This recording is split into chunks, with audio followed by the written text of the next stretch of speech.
right, number 22 is a HOT problem that stands for higher order thinking, and so it means that it requires us to do a little more critical thinking and possibly use some other information, and it may also involve more multiple steps. Okay, so Rob filled 3 fewer plastic boxes with football cards than basketball cards. How many boxes did he fill? Okay, so let's look at that first. Okay, so we've got 2 questions that we've got to answer here. So let's just go ahead and underline our first question. First, we've got to find out how many boxes he filled. And he filled 3 fewer plastic boxes with football cards than he did with basketball cards. All right, so this question requires us to have already completed question number 21, because we need the information. Part of that information comes from part of the information that we need to solve, number 22, comes from question 21. So we know that he filled 9 plastic boxes with basketball cards. Okay, so he filled 3 fewer plastic boxes with football cards than basketball cards. So that would mean that we would need to take this 9, the number of basketball cards, and subtract 3.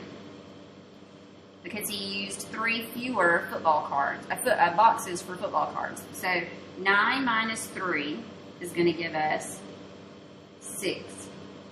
So how many boxes did he fill? 6 boxes. Okay, let's put our semicolon there because we have another question that we have to answer. How many football cards were in each box? So we can't solve this problem and answer this second question until we've answered this first one, which we already did. We know he used 6 boxes. Now we have to look over here and use our table again to look at how many football cards he had. He has 96 football cards. And we know that he placed them in 6 boxes.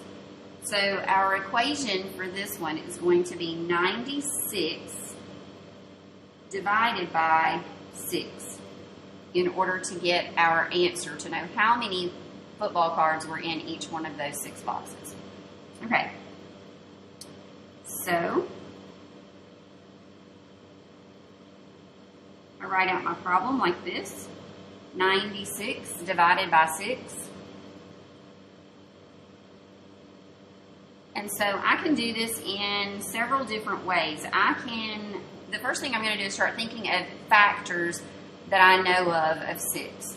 So I can go 6 times 1, and I could subtract 6, and I could continue to subtract 6. But that's going to take me quite some time to do that. And so I want to go with a bigger number that might make it easier for me to work with. I could use 10 times 6 and subtract 60. I could use 11 times 6 and go ahead and subtract 66. So either one of those, what I'm trying to say is there are a multitude of ways that you could do this. You could use as many factors as you wanted to, but that just means you have to subtract each one. Okay, so what I'm going to do is go with 11 times 6. And the reason that I chose this is because I know that when I subtract my product from here, 11 times 6 is 66. This makes this a really easy subtraction problem for me to work with. 6 minus 6 is 0, and 9 minus 6 is 3. So hopefully you may have already even known that 96 minus 66 is 30, and that's pretty easy mental math. All right, so next I've still got 30 left, and I have to think, do I know a factor of 6 with a product of 30? And of course I do. That's a pretty easy one. It's 5 times 6. So 5 times 6 is 30, and so I can subtract 30 from here, and now I am finished because I've reached 0. Draw a line here, add my partial quotients. 11 plus 5 is 16. And so my answer to this division problem is 16. Notice again, I lined up my 1s and my 10s. And so 16 is my answer here. But we can't leave it just like that. It's how many football cards. So 16, if you wanted to write football cards, or if you just want to write cards, that would work too. So there are 2 answers to question number 22. 6 boxes and 16 cards in each box. Okay, number 23. A professional game of lacrosse has 60 minutes of playing time. It is split into 4 equal periods of time. How many minutes are in each period? So we're looking at 60 minutes and 4 equal periods. Okay, so what we're going to do, what that looks like is 60 divided by 4. And some of you may already know this because you may quickly know the answer to this, because if you think about a clock and you think about how a clock is a circle and it's divided into 4 parts, you've got 12 here, 3 here, 6 here, and 9 here. And each one of these sections is how many minutes? You're right, it's 15 minutes in each one of these little sections. And so even by drawing a picture, I can tell you that 60 divided by 4 is 15. And my answer would be 15 minutes. But we are going to work this out as a division problem. So it would look like this: 60 divided by 4. And if I did this using tens that I know that 10 times 4 is 40, and so I can subtract 40 from here. And I know that 60 minus 40 is 20. And then do I know a factor of 4 that gives me 20? Yes, I do. That's 5. 5 times 4 is 20. And so I subtract my 20 here, and I get 15. Same answer. Okay, number 24. This is another hot problem, so higher order thinking. Just go ahead and be prepared that this is going to take a little more time, maybe. A little more thinking, a little more strategy. So, what is the least number you can divide by 5 to get a 3-digit quotient? Okay, remember, quotient is the answer to a division problem. And so, we might write this out like 5 divided into, we don't know yet, okay? But we do know that our answer has got to be 3 digits. So the first question I'm going to ask myself is, what is the lowest 3-digit number that I know of? Okay, the first 3-digit number in the number line is 100. And so 100 is going to be my quotient. And so here I have a missing part, okay? So what is 100 times 5? That would be 500, correct? And so that would be, so 500 would be the least number that I could divide by 5 in order to get a 3-digit quotient. And thankfully that number, we were dividing by 5, so that didn't make it very difficult for us to figure out. So our answer would be 500. But it also says to explain how you found your answer.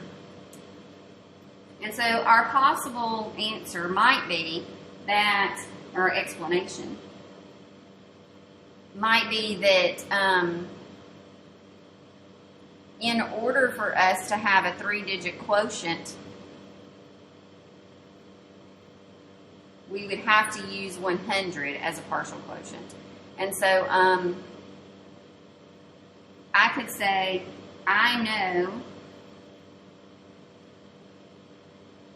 that 100 is the lowest 3-digit number.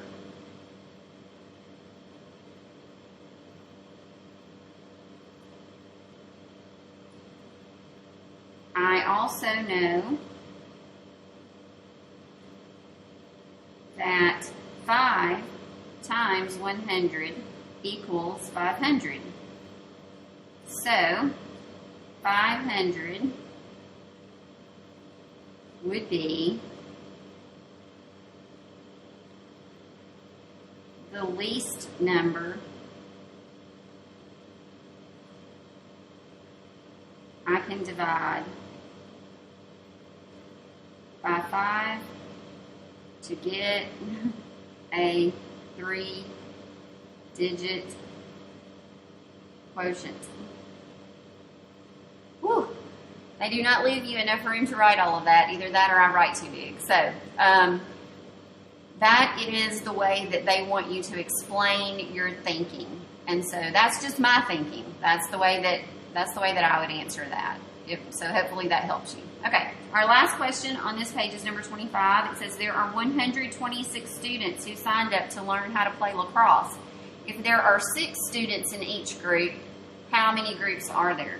So our important information is 126 students and 6 students in each group. And so I know that this is going to be 126 divided by 6.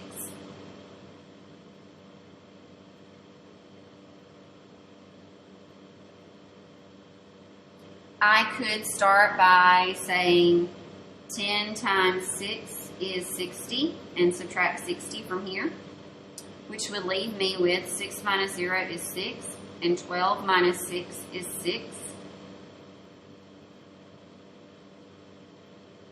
And I know that, okay, so I have 66 left that I have to divide by into 6 groups. So I know that 11 times 6 is 66.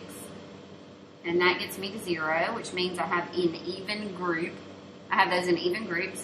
And then I'm going to add my partial quotients here. 10 plus 11 is 21. So I'm going to put my 21 up here as my answer. And then I'm going to bubble in 21. Now, what if I had come up with an answer that's not listed over here? Then I know for a fact that I have made a mistake somewhere in my math, and I need to go back and double check that. All right, I hope that helps, and you know you can contact me if you need any extra help. Thanks, guys.